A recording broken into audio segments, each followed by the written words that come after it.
ఒకనాడు ఒక విచిత్రం జరిగింది. భక్తి అంటే ఎంత చిత్రంగా ఉంటుందో చూడండి. ఈ గుగ్గిల నాయనార్ జీవితంలోనే ఆ పక్కనే ఉన్నటువంటి రాజ్యంలో ఒక శివలింగం ఒకటి ఉంది. ఆ శివలింగం మొన్నను మేము కంచి వెళ్ళాం. ఆ కంచి వెళ్ళినప్పుడు శివలింగం ఇలా ఉంటుంది, గొట్టంలా కింద వెడల్పుగా ఉంటుంది, పైకి వెళ్ళే కొద్దీ సన్నగా ఉంటుంది. అటువంటి శివలింగం ఒకటి బాగా ఎత్తుగా ఉన్నటువంటి పీఠం మీద ఉంది. ఒక చిన్న పిల్ల ఆ శివలింగం దగ్గరికి వెళ్ళింది. అరమరిక తెలియని పిల్ల. ఆ పిల్ల వెళ్ళి చేతిలో ఒక తుమ్మి పువ్వు పట్టుకుని వెయ్యాలనుకుంది. ఆ పీఠం పట్టుకుంది, ఎగిరింది, ఎక్కింది, అందలేదు. ఆ పిల్ల ఏడుపు మొదలెట్టి శివా శివా నువ్వు నాకు అందట్లేదు, పువ్వు ఎలా వేయనంది. శంకరుడు ఆ భక్తికి పరవశించిపోయాడు. భగవంతుడు దేనికి కట్టుబడతాడు? ఆ భక్తికి కట్టుబడతాడు.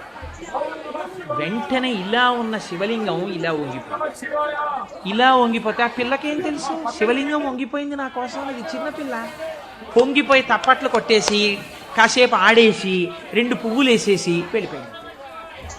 మరునాడు యథాలాపంగా అనేక శివలింగాలు ఉంటుంటాయి కదా గుళ్ళో.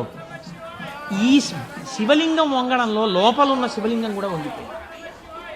అర్చక స్వామి చూసి భయపడిపోయింది. ఇదేంటి శివలింగం ఇలా వంగిపోయింది? మహారాజుకు తెలిసింది. ఇది ఏదో అరిష్టం జరుగుతుంది, శివలింగం వంగింది ఏమిటని భయపడ్డారు. ఈ శివలింగానికి వంపు దిద్దిలా పైకి తీయాలి. వాళ్ళకి ఉన్న తెలివితేటలు ఏంటంటే ఈ వంగిపోయినటువంటి శివలింగానికి పెద్ద పెద్ద ఇనప గొలుసులేసి ఏనుగులకు కట్టి లాగించారు. ఇన్ని ఏనుగులు, ఇనపగొలు, ఇవన్నీ నేను పుక్కిట పురాణాలు నా సొంతంగా చెప్తున్నాను అనుకుంటున్నారా? ఈ దేవాలయాలు ఉన్నాయి ఇప్పటికీ. నా జీవితంలో ఈశ్వరుడు అనుగ్రహిస్తే ఎప్పటికైనా ఈ 63 నాయనార్ల శివాలయాలు దర్శనం చేయాలని నా కోరిక. ఈ వంగిపోయిన శివలింగాన్ని ఇనప గొలుసులో పెట్టి ఏనుగులు లాగుతుంటే గొలుసులు తెగిపోయాయి. శివలింగం వంపు దిద్దబడలేదు. ఇది ఎవరో గుగ్గిల నాయనారికి చెప్పారు. శివలింగం వంగిందిట, ఇనప గొలుసులేసి లాగుతున్నారట, లాగుతుంటే గొలుసులు తెగిపోతున్నాయట. ఆయన ఎంత బాధపడిపోయి కింద పడి ఏడిచి దొల్లేశాడు. శంకరా, మీ కంఠానికి ఇనప గొలుసులేసి ఏనుగులతో లాగారా? ఎంత ఒరిసిపోయిందో ఆ కంఠమని. అంతే, విన్న చోటు నుంచే పరిగెత్తి పారిపోయాడు పక్క రాజ్యానికి.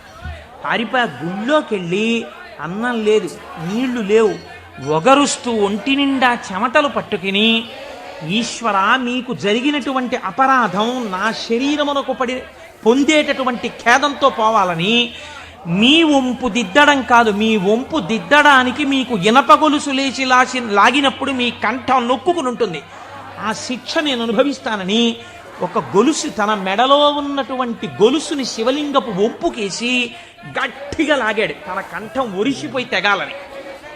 తన కంఠం తెగలేదు, శివలింగం వంపు ఇలా పైకి లేచిపోయింది. ఆ వంపు దిద్దినటువంటి వాడు గుగ్గిల నాయన.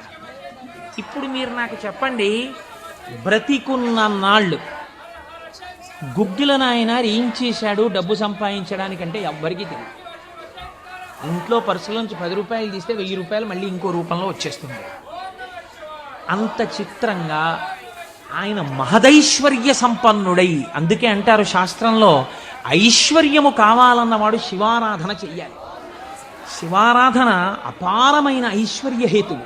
అందున దక్షారామం లాంటిదైతే గొప్ప భోగస్థానం కూడా. అంత ఐశ్వర్యంతో జీవిస్తూ శివభక్తిని విడిచిపెట్టలేదు. శివభక్తితో ఐశ్వర్యంలో ఉన్నాడు. అంత్యమునందు తేలికగా శరీరం విడివడి హాయిగా పరమశివుని యొక్క పాదములలో కలిసిపోయాడు. ఇప్పుడు మీరు చెప్పండి, అమరకోశంలో మహానుభావుడు అమరసింహుడు శివశబ్దానికి సజ్జనుల యొక్క మనస్సు రమించేటటువంటి స్వరూపము కలిగిన వాడు అని శివశబ్దానికి అర్థం చెప్పడంలో ఎంత గంభీరమైన అర్థం ఉందో మీరు చూడండి. శివశబ్దము సజ్జనుల యొక్క మనసు రమించు స్థానము. ఎలా రమిస్తుంది? దేనివల్ల? దానికి ఈ కారణం ఆ కారణం అని చెప్పడం కుదరదు. మీకు మనస్సుంటే, భక్తి ఉంటే ఒక్క కారణం చాలు. ఏదో ఒక కారణంతో శివుని యందు మనసు రమిస్తే వాడికి సమస్తమైనటువంటి ఐశ్వర్యము కలుగుతుంది. ఇహము నుండి పరము వరకు, మోక్షము వరకు పొందగలడు. కాబట్టి అటువంటి స్థితిని ఇయ్యగలిగినది. 3వ నిర్వచనంలో అంటారు, చేతే సజ్జన మనస్వితివా, సాధువుల యొక్క మనస్సు యందు తానుండువాడు. ఇప్పటి వరకు సాధువులు తమ మనస్సు శివుని యందు పెట్టారు, ఇప్పుడే స్థితి కెడతట. ఇదే భృంగీచ్ఛా నటనోత్కట కరిమదగ్రాహీ స్ఫురన్మాధవా క్లాదో నాదయుతో మహాసితవపు పంచేషు బాణాధృత సత్పక్షస్సు మనోవనేషు నపునః సాక్షాన్మదీయే మనోరాజీవే భ్రమరాధిపో విహరతాం శ్రీశైలవాసీ విభుహో అని పిలుస్తారు శంకరాచార్యులు వారి శివానంద లహరిలో. లోపల ఉండేటటువంటి హృదయ పద్మము పరిశుద్ధముగా భక్తి అన్న తేనెతో నిండి ఉంటే 2 గండు తుమ్మెదలు వస్తాయి. పార్వతీ పరమేశ్వరులనే గండు తుమ్మెదలు వచ్చి విహరిస్తుంటే అక్కడ తేనె కోసం. ఇప్పుడు ఎవరి మనస్సు నిరంతరము శివనామము పట్టుకుని రమించిపోతోందో, ఎవరు శృతి ప్రమాణము చేత పరవశించిపోతున్నారో అటువంటి వారి మనస్సు యందు పరమశివుడే వెళ్ళి చేరి ఉంటాడు. అంటే ఆయనే శివుడైపోయి ఉంటాడు. ఇది నోటితో చెప్తే చాలామంది అందుకుని ఉంటారు, కానీ నేను దీనికి కూడా ఒక ఉదాహరణ ఇచ్చే ప్రయత్నం చేస్తాను. చంద్రశేఖర పరమాచార్య స్వామి వారికి నడిచే దేవుడు అని పేరు. మహానుభావుడు, ప్రాతస్మరణీయులు. మొన్నట్నే మేము కంచి కామకోటి పీఠానికి వెళ్ళి స్వామివారి బృందావనం దగ్గర ప్రణిపాతం చేసి వచ్చాం. ఆ సమాధి అన్నమాట వాడరు పెద్దలు సన్యసించినటువంటి వారిని సమాధి చేసిన చోట పైన తులసి కోట పెడితే బృందావని మీరు పిలవాలి. ఇది బృందావనం అండి, చంద్రశేఖర పరమాచార్య స్వామి వారి బృందావనం అనాలి.